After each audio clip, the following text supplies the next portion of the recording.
পথচারীদের যে সমস্ত ছাত্রছাত্রী পড়াশোনা করত সে সময় ব্যক্তিত্বকে কোন এক ছাত্র যে পুজো ছিল সেই পুজো উনি হাতে অস্পৃশ্যতা বাড়ি ফেরার পথে হঠাৎ একজন সেইভাবে পুকুরের জলটা খেয়েছিল বলে তাকে এমন ভাবে প্রহার করা হয়েছিল।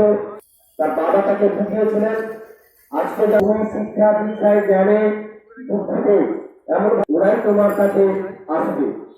তিনি তার কথাটা রেখেছিলেন বাবাকে। এরপরে তিনি যখন এক সময় কলকাতা এক সময় তিনি বোম্বে গিয়েছিলেন, সেই সময় একটা গরুর গাড়িতে চাপার তখন জানতে পারলো যে ইনি সেই গরু গাড়িটা গাড়িতে উঠতে দেওয়া হলো না।